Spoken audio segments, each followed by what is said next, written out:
ইতিহাসের সবচেয়ে হতভাগা উদ্ভাবক, যার নাম নিকোলা টেসলা।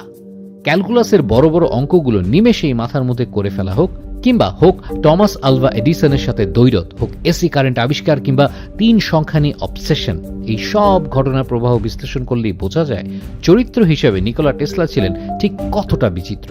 যদিও তার অনেক আবিষ্কারকেই অনেকেই বেমালুম চুরি করেছে, তবুও এসবের না দমে তিনি সারা জীবন মত্ত ছিলেন বিজ্ঞানের সাধনাতে। সেই সাধনার সাথেই সম্পর্ক আছে পিরামিডের। অবাক হচ্ছেন?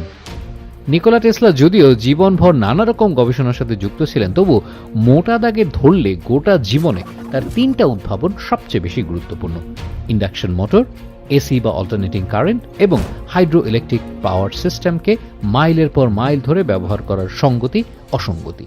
তবে এসবের পাশাপাশি ওয়্যারলেস পাওয়ার সাপ্লাই নিয়েও বিস্তর গবেষণা করেন তিনি, এবং এই গবেষণার এক পর্যায়ে এসেই তিনি ঘোষণা করেন পিরামিড আসলে একটা ওয়্যারলেস পাওয়ার প্ল্যান্ট।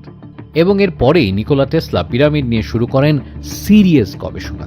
1905 সালে Tesla the art of transmitting electrical energy through the natural medium নামে একটা পেটেন্ট ফাইল করেন। এরপর এই পেটেন্টের কনসেপ্টের উপর ভিত্তি করে টেসলা শুরু করলেন তার dream project, Wardenclyffe tower project. Tesla পিরামিডের মতো পৃথিবীর কম্পন ব্যবহার করে শক্তি উৎপন্ন করে তা পৃথিবীময় ছড়িয়ে দিতে চেয়েছিলেন বিনামূল্যে সবাইকে। যে জন্যই মূলত ওয়ার্ডেনক্লিফ টাওয়ারের সৃষ্টি, যে টাওয়ারের প্রথম পরীক্ষা তিনি শুরু করেন 1898 সালে নিউ ইয়র্কে। কিন্তু নিউ ইয়র্কের এই এক্সপেরিমেন্টে কিছু রিস্ক ফ্যাক্টর ছিল, যে কারণে তাকে যেতে হয় কলোরাডো, লোকচক্ষুর অন্তরালে গিয়ে এই টাওয়ারের এক্সপেরিমেন্টের জন্য। কিন্তু এক্সপেরিমেন্ট করতে গিয়ে তিনি লক্ষ্য করেন এখানে প্রচুর অর্থের দরকার। এদিকে পকেট তো গড়ের মাঠ। অগত্যা এই টাওয়ারের ফান্ডিংয়ের জন্য টেসলা দ্বারস্থ হন ধনকুবের বন্ধু জেপি মর্গ্যানের কাছে। পাশাপাশি মর্গ্যান বিজ্ঞান অনুরাগীও ছিলেন, তাই টেসলা তার কাছে যাওয়াই মনস্থির করেন।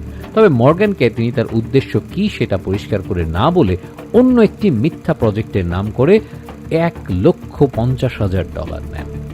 যাই হোক, অর্থের সংকুলান হবার পরে এরপর টেসলা আবার শুরু করেন ওয়ার্ডেনক্লিফ টাওয়ারের কাজ।